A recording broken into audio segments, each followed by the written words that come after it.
নমস্কার দর্শক বন্ধুরা, রেস স্পোর্টসের পর্দায় আপনাদের সকলকে স্বাগত। এই মুহূর্তে আমরা রয়েছি যুব ভারতীর অনুশীলন গ্রাউন্ডে এবং আজকে কিন্তু ইস্টবেঙ্গল দল অনুশীলনে নামলো এবং আজকে অনুশীলনে যেটা সবথেকে বেশি গুরুত্বপূর্ণ রয়েছে, যেটা ইস্টবেঙ্গল জনতার কাছে একটা খুশির খবর, যে আজকেই সকালবেলা কিন্তু সাউল ক্রেসপো তিনি কলকাতায় এসে পৌঁছেছিলেন এবং আজকে বিকেলে কিন্তু তাকে দেখা গেল তিনি অনুশীলনেও যোগ দিয়ে তাকে যেটা দেখা গেছিল, দল যখন মাঠে নামে এবং মাঠে নেমে যখন একটা টিম হাডেল হয় এবং টিম হাডেলের পর যখন দল ওয়ার্ম আপ করে, সেই সময়টাতে কিন্তু সাউল ক্রেসপো পুরো দলের সঙ্গেই ছিলেন এবং সেই সময়টাতে তিনি দলের সঙ্গে ওয়ার্ম আপ করার পরই তাকে দেখা গেল যে দলের ফিজিক্যাল ট্রেনারের কিন্তু তত্ত্বাবধানে তিনি সাইড লাইনে বেশ খানিকক্ষণ ঘাম ঝরালেন।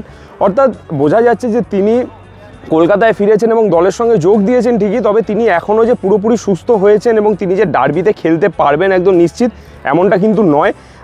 তিনি হয়তো এখনও তার সুস্থ হয়ে উঠতে বেশ কিছু ম্যাচ সময় লাগবে, তবে ডার্বিতে তিনি অনিশ্চিত এটা বলাও যেতে পারে।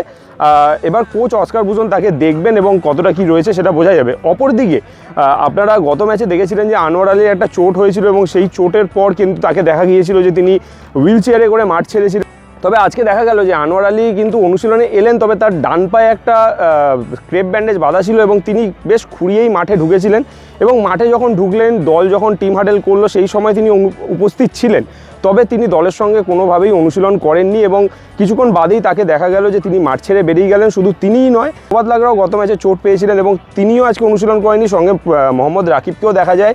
এই তিন ফুটবলার কিন্তু আজকে অনুশীলন না করেই মাঠ ছাড়লেন। অর্থাৎ বোঝা যাচ্ছে যে আগামী ডার্বি ম্যাচে এই তিন ফুটবলার কতটা নিশ্চিত সেটা এখনও জানা যাচ্ছে না এবং চোটের আওতায় তারা ইতিমধ্যেই রয়েছেন। এছাড়া বাকি দল মোটামুটি আজকে অনুশীলন সারল। চলুন দেখে নেওয়া যায় আজকে অনুশীলনে ফুটবলাররা এসে কী কী করলেন তার মুহূর্ত।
যুব ভারতী থেকে সায়ন দে, রেস স্পোর্টস।